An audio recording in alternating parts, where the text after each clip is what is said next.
What is up, everybody? Welcome back to another Pitching Ninja's Filthiest Pitches of the Day. And this is the last one of the year.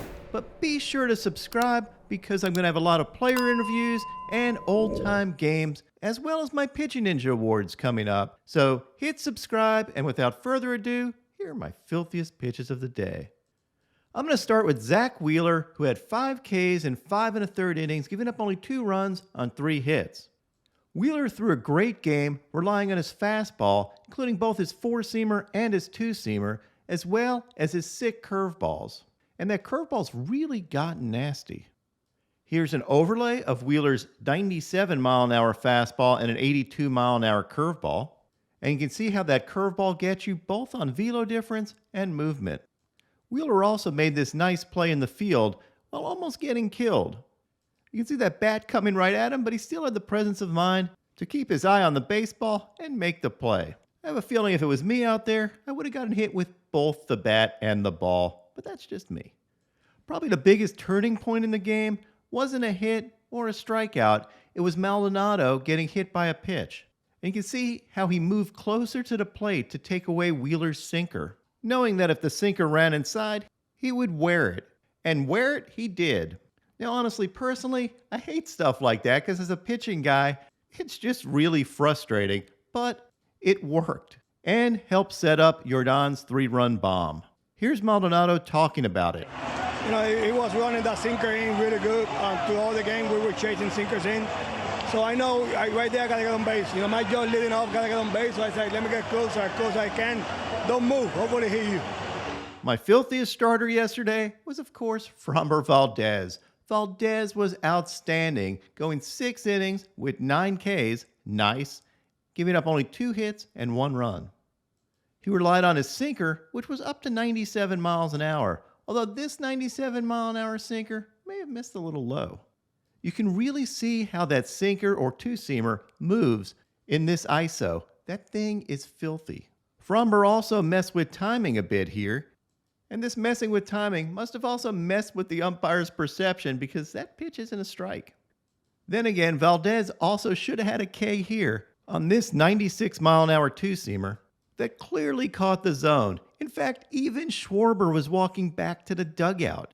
Literally everybody knew this pitch was a strike except one dude, Lance Barksdale, the home plate umpire. Framber's curveball was disgusting. He had this one that had 3,118 RPMs. Just wicked drop. And he also got a K on this curveball at the top of the zone. With drop like his curveball has, you can see why a hitter would give up on it because it starts looking like it's going to be a ball and then drops straight down. Here's an overlay of Valdez's sinker and curveball so you can see how those 2 pitches work together. Here's Valdez's cutter and curveball overlay, and you can see Harper hits a foul nuke off the cutter, and Valdez follows it up with a curveball, which looks kind of like that cutter, except that curveball has way more depth and gets the swing and miss. A great way of using a hitter's aggressiveness against him. Lastly, here's another overlay of an elevated changeup from Framber, matched with his curveball. That changeup does finish in the zone, but is called a ball, and almost gets a swing from Hoskins. And Framber follows it up with a curveball that starts out even more outside than that changeup, as well as a bit higher.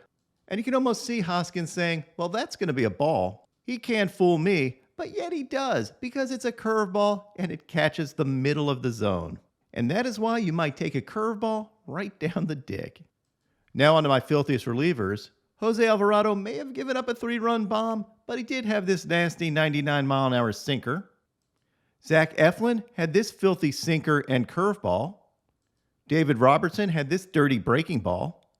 Hector Neris had this electric fastball and splitter, and even more electric was Neris's getting the sword on that splitter, as well as his fantastic spinning K-jump. Bryan Abreu got this K on this 98-mile-an-hour heat because for some reason Kyle Schwarber was bunting, and bunted it foul. In the immortal words of legendary coach Kent Murphy, "Don't ever fucking bunt." Last and not least, Ryan Presley closed out the game, getting this foul pop-up, and the Astros were World Series champs. Before we get to my moment of Zen, just want to thank Ninja Nation for being there all year and helping this season be so fantastic. A huge round of applause to y'all, and thank you for making this the best baseball community on YouTube. Be sure to keep your eyes open in this offseason because I have a ton of player interviews lined up, as well as my 2022 Pitching Ninja Awards, and you're not going to want to miss those. Baseball never ends here. And now, my Pitching Ninja moment of zen.